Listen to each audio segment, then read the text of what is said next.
I was cheated out of respect at my wife's sister's wedding, and my evil mill smirked as it unfolded. I never expected to be treated like royalty at my wife's sister's wedding, but I also never expected to be treated like a ghost. Weddings are supposed to be about love, family, and celebration. That's what I thought as I adjusted my tie in the mirror of the hotel room, getting ready for what was supposed to be a joyous occasion. I wasn't just another guest at this wedding, I was family. I had been married to Rose for 5 years. 5 years of showing up for every holiday, every birthday, every family gathering, where I smiled, nodded, and played the role of the good husband. 5 years of making small talk with her father, who never quite knew what to say to me, and her mother, who always managed to find a way to make me feel like I was standing on the outside looking in. But today was different. Today was supposed to be a celebration where I was, without a doubt, part of the family. That's what I told myself as I walked into the grand ballroom, my shoes clicking against the polished marble floor. The venue was extravagant, the kind of place that screamed no expense spared. Crystal chandeliers sparkled from the ceiling, and long white drapes framed the tall windows overlooking a breathtaking garden. Every table was dressed in fine linen, decorated with fresh flowers, and set with polished silverware. I made my way toward the seating chart, expecting to see my name listed next to Rose's at the family table. That was the logical place for me, wasn't it? Right there beside my wife, celebrating her sister's big day. I scanned the elegant calligraphy on the chart, my eyes flicking across each neatly printed name, moving faster when I couldn't find mine. Maybe there was a mistake. I checked again and again. My name wasn't there. A strange sensation prickled at the back of my neck, a slow-growing unease. I frowned, glancing around. One of the wedding planners stood nearby, adjusting the placement of a centerpiece. She was young, probably a college student hired to help out for the night, and when she saw me staring at the seating chart, she gave me an apologetic smile. "Excuse me," I said, keeping my voice light. "I think my name might have been left off the list. I'm the groom's brother-in-law, Rose's husband." I expected her to double-check, maybe reassure me that it was a simple mistake. Instead, she hesitated, her smile turning awkward. "Oh, all right," she said. I didn't like that reaction. She looked at her clipboard, flipping through pages before finally nodding. "You're at table 24. Table 24. That sounded fine until I noticed something strange. The numbering of the tables inside the grand ballroom stopped at table 23. I blinked. "Where exactly is table 24? She hesitated again, then motioned toward the entrance of the ballroom, the exact opposite direction of where I expected to be. I followed her gesture, my gaze landing on a small, isolated table placed right outside the main reception area, a table tucked away. In a corner near the coat rack, far from the beautifully decorated hall where everyone else would be dining, laughing, and toasting. For a second, I thought I was seeing things. My stomach tightened. "That's my table?" The planner winced. "I just follow the chart." A sharp laugh escaped me, disbelief washing over me in waves. This had to be a mistake, some kind of mix-up. There was no way my wife, my own wife, had placed me outside the reception like I was an afterthought. I turned toward the crowd, my eyes searching until I found her. Rose, my beautiful, polished, charming wife, was standing near the wedding party, laughing at something her sister had said. She looked radiant in her fitted dress, her hair styled to perfection, her posture effortlessly graceful. She was basking in the glow of the event, surrounded by people who adored her. And then she saw me. She met my gaze, her lips twitching into a smirk. I started walking toward her, weaving through the guests, my mind still trying to rationalize what I had just seen. Maybe she didn't know. Maybe it was an oversight. Maybe... She spoke before I could. "Only close family gets a table," she said, her voice laced with amusement, like she was telling me an inside joke. It took me a moment to process her words. Only close family. I stared at her, waiting for some indication that she was joking, that she would roll her eyes and say, "Relax, I'm kidding." But she didn't. She just stood there watching me, waiting for my reaction. And suddenly it hit me. This wasn't a mistake. This wasn't an oversight. This was deliberate. Rose had done this on purpose. I exhaled slowly, a tightness building in my chest. My fingers curled into my palm, not in anger but in something colder, something heavier. I turned back to the lonely table by the coat rack, a table meant for people who didn't belong. That was where my wife had placed me. Away from the celebration, away from her. And for the first time, I realized something I had ignored for too long. Maybe Rose never truly saw me as family. Maybe I had spent 5 years believing I was part of something that never really included me. Maybe I had been blind. And now, standing there in that beautifully decorated ballroom, surrounded by laughter and celebration, I felt something unexpected. I felt done. Not angry, not sad, just done. Before I could even process my wife's words, before I could fully absorb the cold, sharp reality of what had just happened, I felt a presence beside me, a presence I had come to recognize over the years. My mother-in-law, Janet. She had the same smirk as Rose, that same thin-lipped expression of quiet amusement.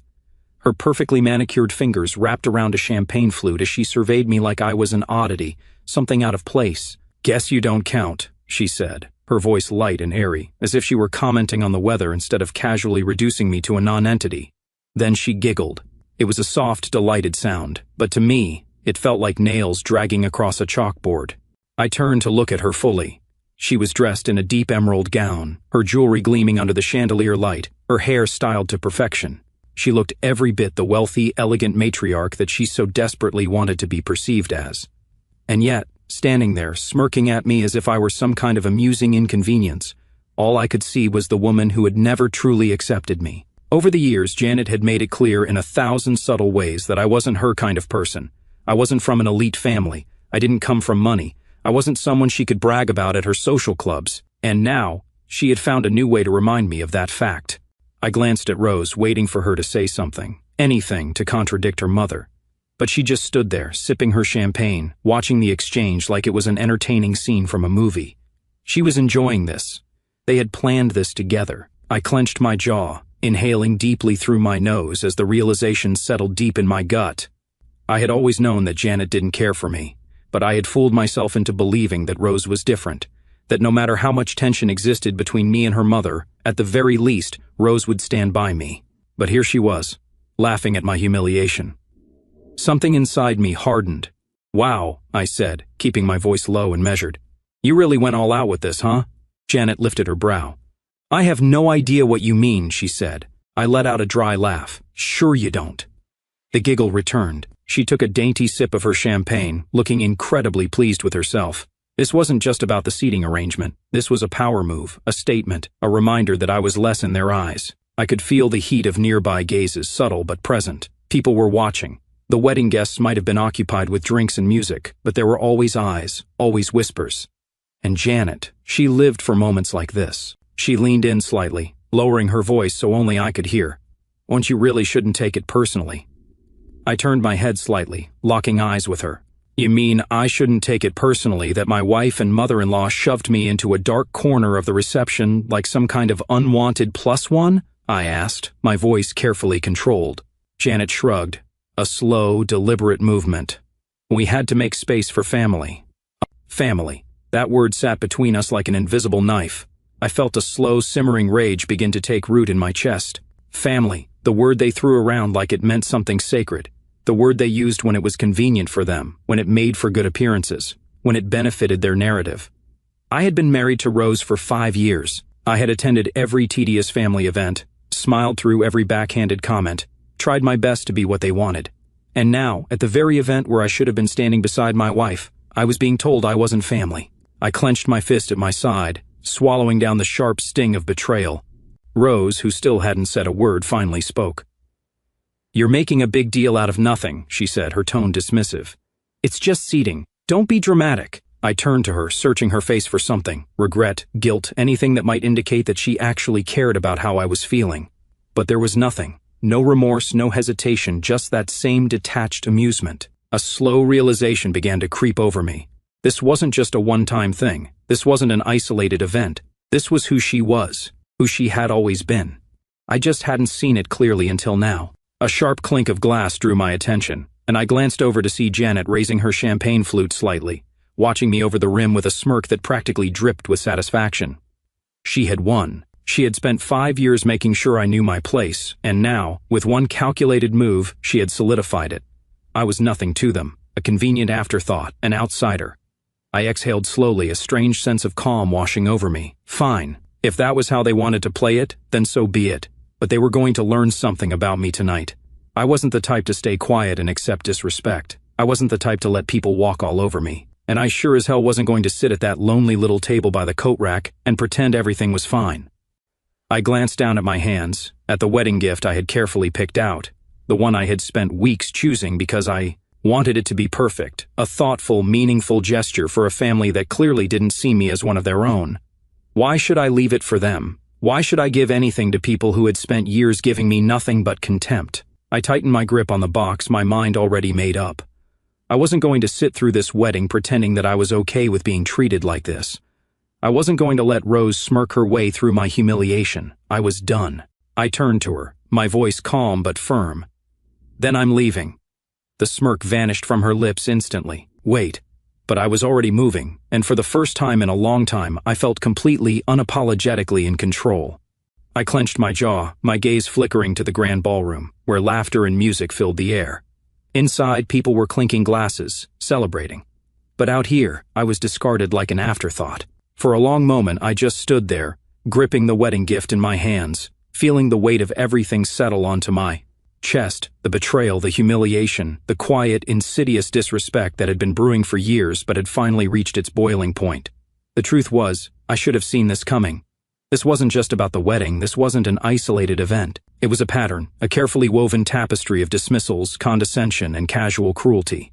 From the very beginning, I had been treated like an accessory to my wife's life, a necessary addition for social appearances but never truly included, never valued.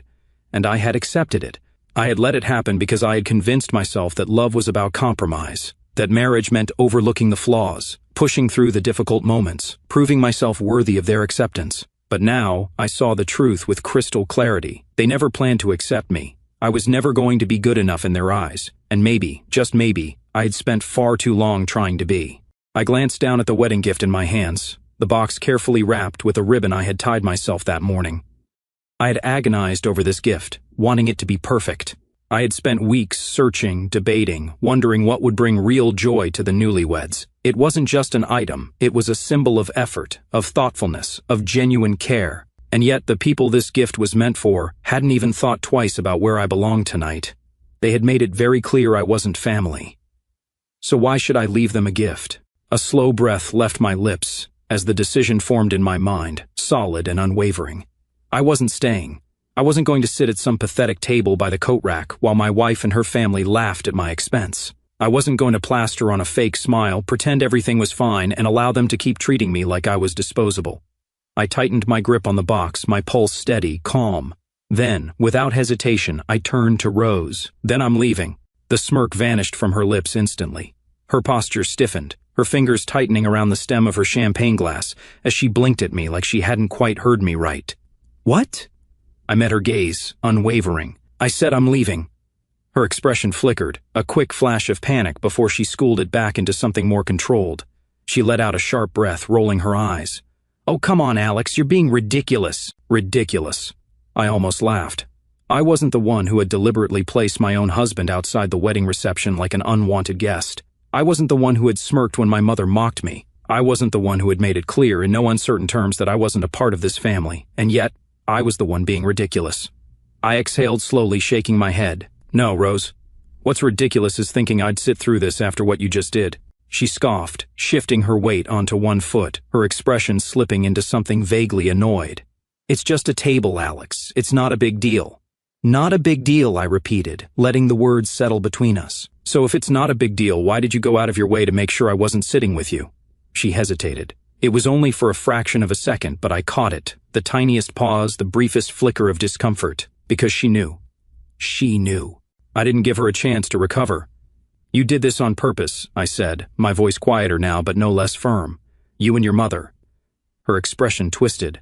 "Oh my God, Alex, not everything is some big conspiracy." I raised an eyebrow. "Really? Then why are you smiling while I stand here humiliated?" That did it. The smile vanished completely, her lips pressing into a thin, tight line. "Look," she said, exhaling sharply, like she was losing patience. "This is my sister's wedding. Not everything is about you." I tilted my head slightly, considering her words.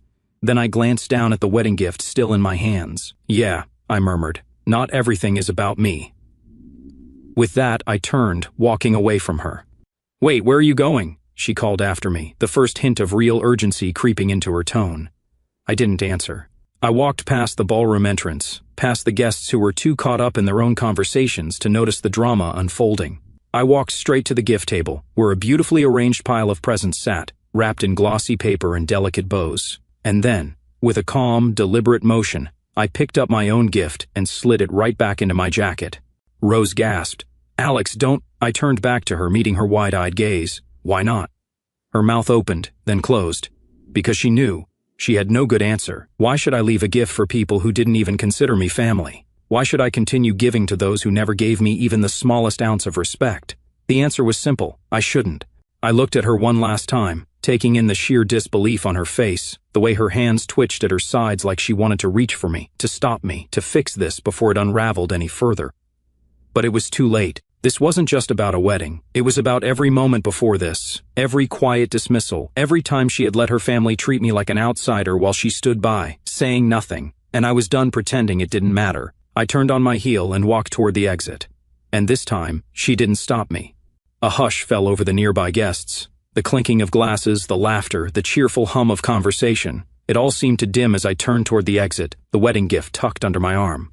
I felt the weight of their eyes on me. I knew how this looked, the husband of the bride's sister, standing at the edge of the ballroom with a stiff jaw and a storm brewing.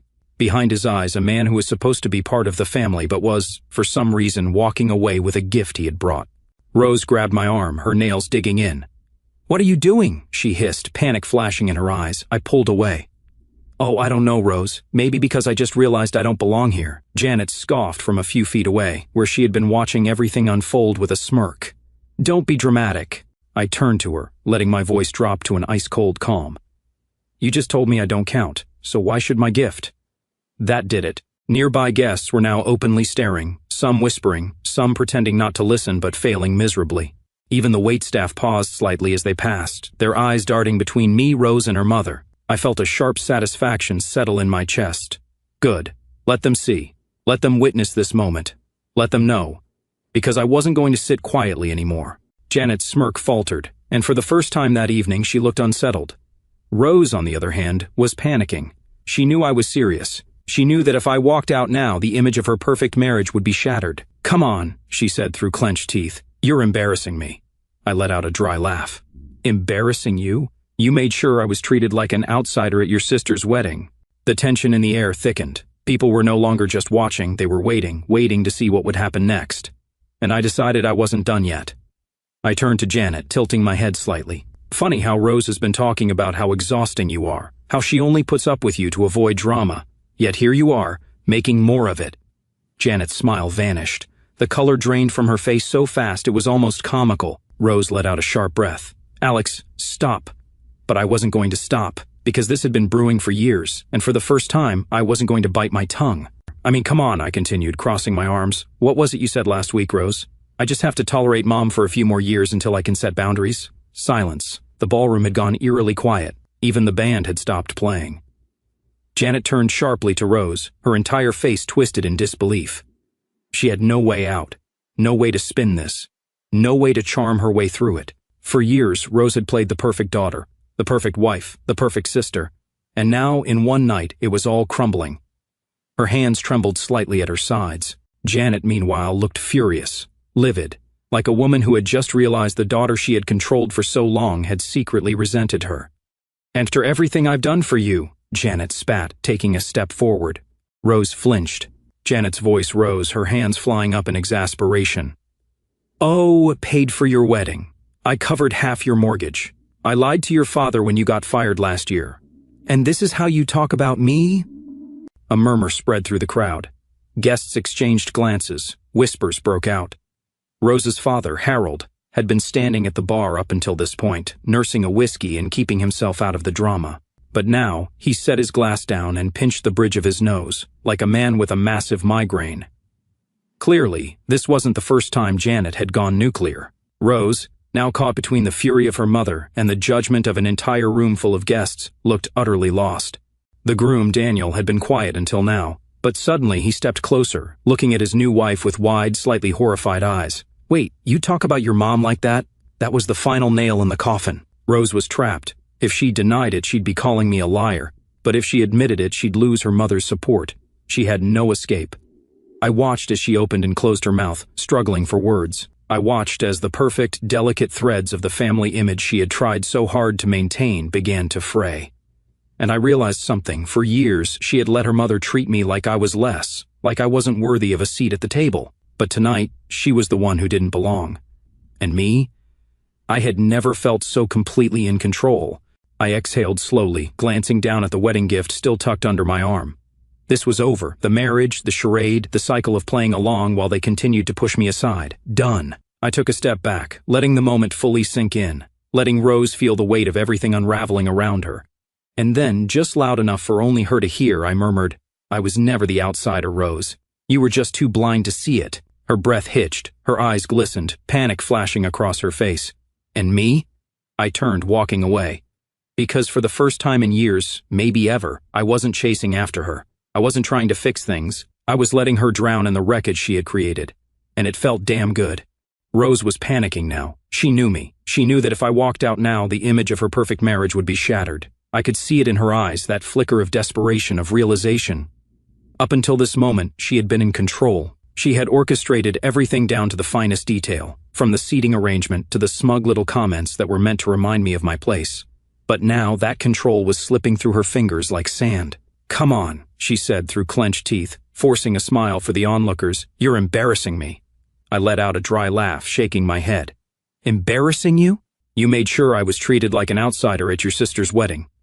The words landed hard. I saw the slight flinch in her expression, the way her lips pressed together. She knew she couldn't deny it. I took a slow step back, still gripping the wedding gift, watching as her panic grew. She wasn't worried about me, she was worried about how this looked. Janet, still fuming from the bombshell I had just dropped about Rose's true feelings toward her, crossed her arms. "Don't be so dramatic, Alex," she snapped. "You're making a scene." A scene. Oh, suddenly they cared about a scene. I tilted my head slightly, letting my gaze flicker to the growing number of guests who were already watching. News traveled fast at events like this. People who hadn't even been near us 5 minutes ago were suddenly whispering, shifting, glancing over their shoulders to see what was happening. The music was still playing, the drinks were still flowing, but the energy in the room had shifted. There was tension now, a sense that something real was happening in a room full of forced smiles and rehearsed pleasantries. And Rose, she felt it too. I could tell by the way she reached for me, her fingers wrapping around my wrist, not gently, not affectionately, but tightly, desperately. "Alex," she whispered, her voice lower now, "we can talk about this later. Just let it go for now." Let it go. My jaw tightened. That was her go-to move. That had always been her go-to move. When her mother made a comment about my modest upbringing, when her father barely acknowledged me at family events, when she let her family treat me like a stranger in my own marriage. Just let it go, Alex. For 5 years, I had let it go. But not tonight. I pulled my wrist free from her grasp. "No, Rose," I said, my voice steady. "I think I've let it go long enough." Her eyes widened slightly, a split-second crack in her composure. She knew this was different. I wasn't just annoyed, I wasn't just upset, I was done. And that terrified her. "Alex," she tried again, softer this time, "please. This isn't the time." I let out a breath, shaking my head. "When would be the time, Rose? When we get home so you can smooth things over, pretend like this never happened?" She didn't answer. Because we both knew that's exactly what she would have done. I turned to Janet, who was still watching with that smug, superior air about her, even though I could see the cracks forming beneath her carefully constructed facade. And then, before I could stop myself, I said, "Funny, isn't it, how Rose has spent years letting you treat me like I'm beneath her, all while complaining about you behind your back." Janet's expression darkened. "Excuse me?" she snapped, her voice sharp and clipped. I shrugged. "Oh, don't act so surprised, Janet. You're not easy to deal with, and Rose has had plenty to say about you." Rose whirled on me, her voice low and seething. "Alex, stop." But I wasn't stopping, not anymore. I turned to Janet. "In fact, last month, she told me she wished you'd stop interfering in our marriage, that she's just biding her time until she can finally set boundaries." Janet looked at Rose. The shift was instant. The fake warmth, the smug confidence, all of it vanished. "Is that true?" Janet demanded. Rose's mouth opened, but no sound came out. Because there was no way out of this one. If she denied it, she'd be calling me a liar. If she admitted it, she'd lose her mother's support. And for someone like Rose, someone who had spent her entire life making sure she stayed on her mother's good side, that was devastating.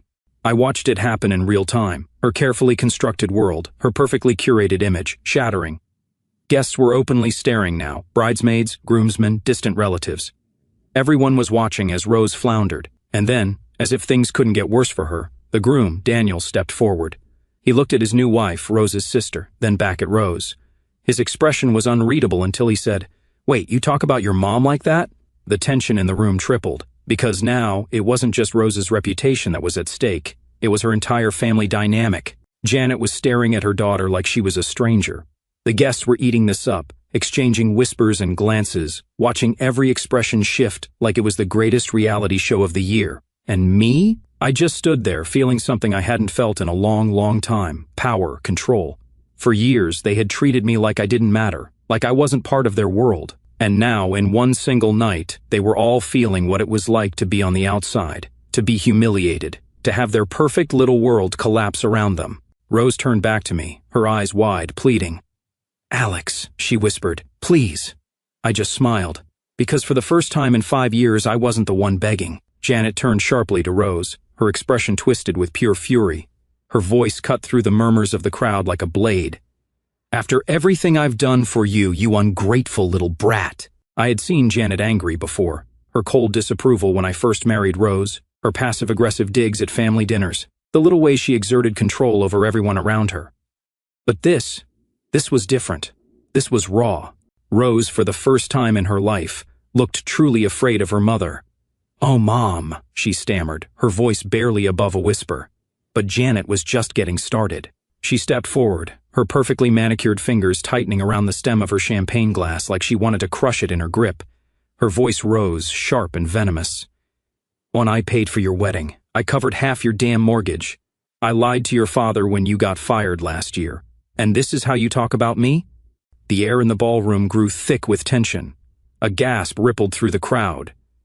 People were openly staring now. Even the servers, who had been busy clearing tables, had stopped what they were doing to watch the implosion of this perfect family. And Rose was drowning. Her carefully crafted image, perfect daughter, devoted wife, loving sister, was crumbling in front of everyone. "Mom, please no," she said. Janet snapped, her face flushed red. "No? I have sacrificed so much for you, and you repay me by talking about me like I'm some kind of burden?"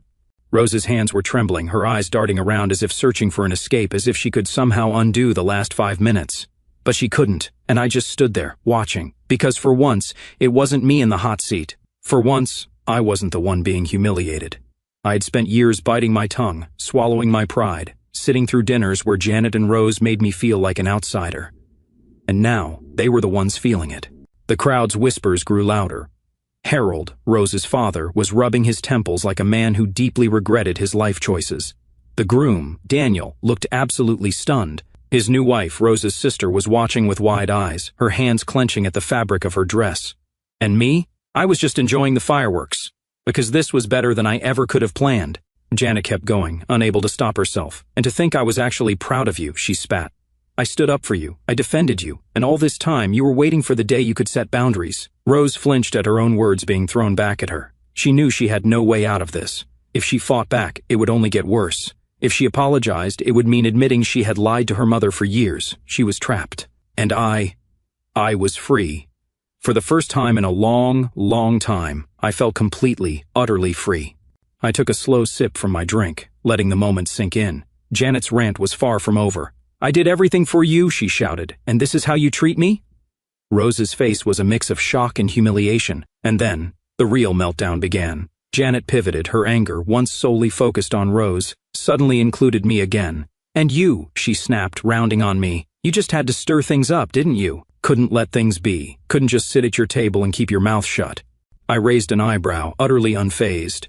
"Oh, I don't know, Janet," I said casually. "I guess I just didn't feel like being treated like garbage tonight." A sharp gasp came from someone in the crowd. Janet's eyes narrowed. "You have no idea what you've done," she seethed. "Do you think this little stunt makes you look good? It just proves you were never part of this family." I smirked. "Oh, trust me, Janet, I got the memo loud and clear." Rose was shaking her head now, tears welling in her eyes. "Alex, stop." But I wasn't stopping. I'd been quiet for too long. I'd been humiliated for too long, and tonight was my turn. I took a slow step closer, lowering my voice just enough so only Rose and Janet could hear. "You both spent years making me feel like I wasn't good enough, like I wasn't part of your perfect little family." Janet scoffed, opening her mouth to argue, but I held up a hand. "Save it," I said, voice calm, "because the truth is, you were never a real family. You were just a bunch of people pretending. And now the truth is out for everyone to see." I gestured toward the crowd, toward the guests who had completely stopped pretending to mind their own business. Janet's face was red with rage. Rose was on the verge of tears. And me? I had never felt better. Janet's lip curled. "You are pathetic," she spat. I chuckled. Says the woman whose daughter just got exposed in front of her entire family. Rose let out a soft gasp, like she couldn't believe I had just said that. But the truth hurt, didn't it? Janet took a step forward, pointing a sharp, accusing finger at me. "I should have never let Rose marry you." I grinned. Finally, something we agree on. That was it. That was the kill shot. Because at that moment, something shifted in Rose's expression. The tears in her eyes weren't just from embarrassment anymore. They were from fear. Because for the first time ever, I didn't look like the one fighting to hold this marriage together. I looked like the one ready to walk away. Janet's jaw clenched so hard I thought she might snap a tooth. "You are going to regret this," she hissed. I shrugged. "Doubt it." Then, before she could say another word, I turned away. And this time, Rose didn't try to stop me. Janet didn't have a comeback. The guests, they just watched. Because they knew. This family had just imploded, and there was no going back. And for the first time in a long, long time, I felt like I had finally won. The ballroom was deathly silent. You could almost hear the weight of it all, the gasps that had already been sucked out of the room, the held breaths of guests who had witnessed everything unravel before their eyes. And then, a new voice cut through the thick air. Wait a minute. It was Daniel, the groom, the man who had, up until now, been nothing more than a quiet bystander in his own wedding. He had been standing near the head table, watching everything unfold with a look of growing horror. But now, he was fully stepping into the wreckage. He turned to his brand new wife, Rose's sister, his expression unreadable. "You talk about your mom like that?" The tension in the room shifted again, like a fresh wave of realization washing over the guests. Rose was already destroyed, but now, the spotlight had shifted. The bride, Rose's sister, looked stunned, like she had just been struck by lightning. "Danny, wait," she started, but he wasn't looking at her. His focus was still on Rose, his mind racing. You could see it, all the little details coming together in his head, the lies, the manipulation. If Rose had been talking about her own mother like this, what else had she been saying? What else had been hidden beneath the surface? And suddenly, his entire wedding, his entire marriage, wasn't looking so perfect anymore. Rose, still standing there, shell-shocked, finally snapped back into focus. "Daniel, don't listen to him," she blurted, her voice bordering on hysteria now. "He's just trying to cause a scene." I let out a quiet, amused chuckle. "Oh, no, Rose, you already did that all by yourself." Daniel took a slow, deliberate step forward, his expression shifting into something harder. "Is that true?" he asked. "You said all that about your mom?" Rose's lips parted, but no words came out. Because how could she deny it? The moment stretched, painfully long. The weight of her silence spoke louder than anything else. And in that single moment, Daniel realized the truth. His brand new wife was cut from the same cloth, the same lies, the same ability to smile to your face while tearing you apart behind your back, the same ruthlessness. His fingers twitched at his side, his breathing uneven. And suddenly, he was looking at his wife like he didn't even know her. "How long have you been talking about my family behind my back?" His wife froze, her hands clenched into fists at her sides, her face going through 5 different emotions at once. Because she knew. She knew she had just lost everything. Rose, still desperately clinging to control, whipped toward me. "Alex, stop ruining this wedding," she shrieked, but I just smirked. "Me? Oh no, Rose, that was all you." The crowd was eating this up now. Guests were openly whispering. The bridesmaids were side-eyeing each other. Even Janet, who had just been in a fiery rage, was now too busy dealing with the aftermath of her own daughter's betrayal. But the one person who looked the most devastated? Daniel. Because it had finally sunk in. This wasn't just a bad night. This was the beginning of his marriage. And if this was how things started, how was it going to end? He turned toward me. "You might have just saved me from the biggest mistake of my life." A hush fell over the ballroom. His words cut through the air like a blade, landing right at his wife's feet. She sucked in a sharp breath, her face draining of color. Because that wasn't something a husband said at his own wedding. I let out a slow, deep breath.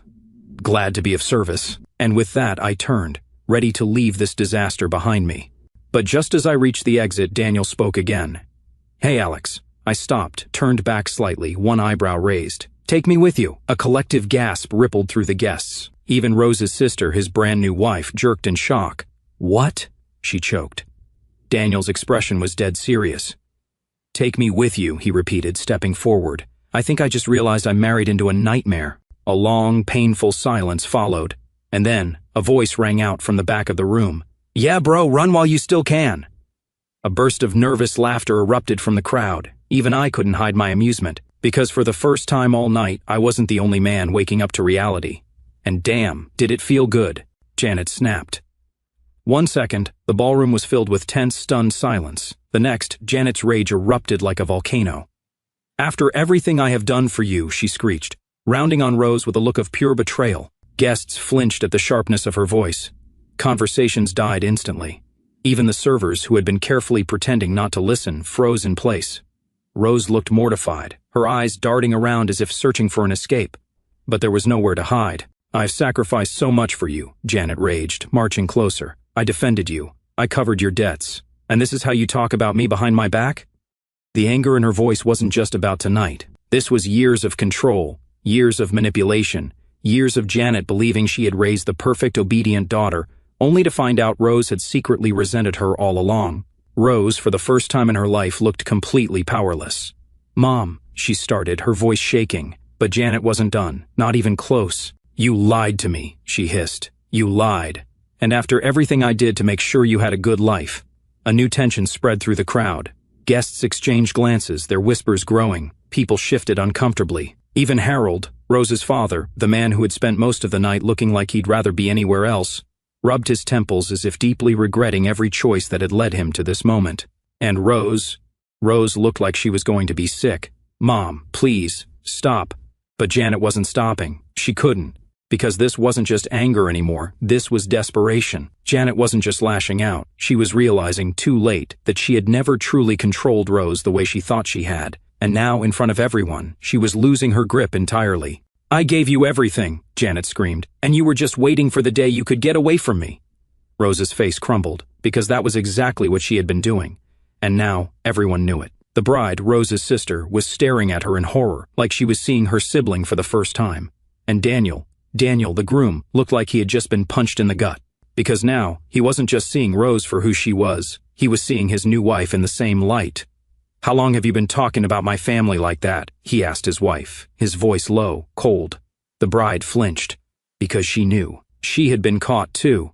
Rose's lips trembled, but no words came out, because there was nothing she could say to fix this. I stood there, watching it all fall apart, and for the first time in 5 years I felt zero sympathy. This wasn't just karma, this was poetic justice. I watched as Rose struggled to find her footing. Her hands trembled at her sides, her lips parted, then closed again. Because she wasn't just dealing with Janet anymore, she was dealing with the entire weight of the truth crashing down on her. She had spent years letting her mother tear me down. She had spent years letting me be the outcast in my own marriage. And now, she was the one who didn't belong. I turned slightly, ready to leave, but then Janet's gaze snapped back to me.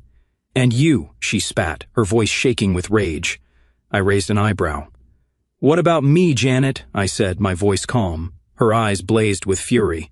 This is your fault, she shrieked. You ruined my family. A sharp gasp echoed through the room, because now Janet had fully lost it. Her true nature, the control, the manipulation, the anger, was on full display. And the guests, they were watching every second of it unfold. I let out a slow breath. No, Janet, I said simply. Your family ruined itself.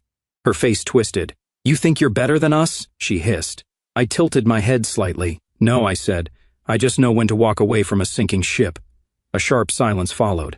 Because that was it. That was the final blow. Janet stood there shaking, her fists clenched. Rose was on the verge of breaking down. Daniel was looking at his new wife like he had just made the biggest mistake of his life. The entire ballroom was tense, the weight of the moment pressing down on everyone. And me? I took a slow step back. Enjoy the rest of your night, everyone, I said, my voice light, easy. Then, gripping my wedding gift tightly, I turned and walked straight out the door. Because I wasn't part of this mess anymore. I never really had been. And now, they could all deal with the disaster they had created without me. The night air hit me like a breath of fresh sanity as I stepped outside the ballroom. The weight of it all, the noise, the humiliation, the endless cycle of being treated like I didn't belong, was gone the moment I walked through that door. But inside, chaos was still unraveling. I didn't even need to turn around to know that Janet was still fuming, that Rose was desperately trying to salvage what was left of her image, and that Daniel, the groom, was probably rethinking his entire marriage. And me, for the first time in a long, long time, I felt free. I should have kept walking, Should have left it all behind, let them deal with the wreckage they had created. But then, the ballroom doors burst open behind me. "Alex!" Her voice was tight, desperate. I didn't turn around immediately. Instead, I let the silence stretch, let her feel it, that unfamiliar feeling of being the one left behind. Finally, I glanced over my shoulder. Rose stood in the doorway, breathing hard, her dress slightly rumpled from the tension of the night. Her eyes were wild, her expression torn between anger and panic. "You're still my husband," she said, her voice pleading now. "You're supposed to support me." I let out a slow, quiet chuckle, not the kind that comes from amusement, the kind that comes from finally seeing everything clearly. I turned fully to face her, taking in the sight of the woman who had spent years making me feel like I wasn't enough, now standing in front of me, realizing she was the one who had lost everything. "Oh," I said, my voice steady. "I thought I didn't count." The words landed like a bullet. Her entire face crumpled. Because she knew what she had done. She had spent years making me feel like an outsider in my own marriage. She had let her mother degrade me, push me aside, treat me like I was less. And now she was the one begging for me to stay. The irony was almost poetic. "Alex," she tried again, softer this time, reaching for me. "Please, can we just talk?" I stepped back before she could touch me. "Talk?" I echoed. Her lips parted slightly, but she had nothing to say. Because there was nothing left to say. I shook my head. "No, Rose. We should have talked a long time ago." A flash of guilt crossed her face, and then a new emotion crept in. Desperation turned to anger. Because she wasn't used to this. She wasn't used to not having control. "You're making a mistake," she said, her voice sharper now. "You think this makes you look good, walking away?" I just smiled. "No," I said, "but it makes me feel good." Her face twisted. Because that was something she couldn't argue with. For years I had been the one chasing, the one compromising, the one trying to belong. But not anymore. And she was the one being left behind. I exhaled slowly, feeling the last remnants of my patience slip away. "You don't get to treat me like I'm nothing for years and then act shocked when I finally decide I've had enough." She flinched, because the truth hurt. "I was always on your side, Rose," I continued, voice calm but firm. "Even when your mother treated me like garbage. Even when you let her. Even when I felt like I was just there, I still chose you." Her eyes shone with something unspoken. Because she knew I had been patient, had been loyal, had tried, and she had thrown it all away. "Alex, I shook my head. "No, Rose." She fell silent. For the first time, I wasn't the one fighting for this marriage. "I hope this was worth it," I said finally. "All of it. The disrespect, the games, the need to put me in my place." Her breath hitched. "Because now, you get to see what it's like when I stop trying." I watched the realization hit her fully, the panic that replaced the arrogance, the fear that replaced the smugness. She had never thought this day would come. She had never thought I would leave. But now she was watching me walk away, and there was nothing she could do to stop it. I took a slow step back, then another. Her lips parted, she wanted to say something, anything, but it was too late. I gave her one last look, then I turned, and for the first time in years I walked away without looking back. The next morning my phone blew up. I knew it was coming. I expected it, but still, seeing Rose's name flood my screen over and over was almost pathetic. I didn't answer. I didn't even bother to read most of them. But the ones I did, they were exactly what I thought they'd be. "I can't believe you did that. You embarrassed me in front of everyone. You're my husband, Alex. You're supposed to stand by me. Apologize, and maybe we can fix this." I let out a dry, humorless chuckle. Apologize? For what? For finally standing up for myself? For not sitting quietly while her family made a joke out of me? For walking away when I was done being treated like garbage? Yeah, not happening. I scrolled past her messages, deleting them without responding. Then I saw the voicemails from Janet, 7 of them, all different shades of furious. I played one out of pure curiosity. "Alex, you need to fix this. You humiliated Rose. You embarrassed our family. You should be ashamed of yourself. Call me back now." I smirked and deleted it immediately. There wasn't a single part of me that felt bad. Not one. Because for once in my life, I had done what was right for me. And I wasn't looking back. But the best message, the one that actually made me pause, was a text from Daniel, the groom, the man who had watched his brand new marriage implode right alongside mine. "You might have just saved me from the biggest mistake of my life." I stared at the words for a long moment, then let out a slow exhale, because I knew exactly what he meant. I wasn't the only one who had seen the truth last night. I wasn't the only one who had been playing a losing game. Daniel had looked at his new wife and seen his future flash before his eyes. A lifetime of feeling small, a lifetime of walking on eggshells, a lifetime of trying to be enough for someone who would never see him as an equal. And now, He was rethinking everything. I tossed my phone onto the kitchen counter, leaning back in my chair. For the first time in 5 years, my entire world had shifted. And yet, I felt lighter, like I had finally put down the weight I had been carrying for so long, the weight of trying, the weight of being married to someone who had never truly valued me. Rose could call, Janet could scream, the entire family could be furious. I didn't care, because for the first time in my life, I chose myself. And it felt damn good.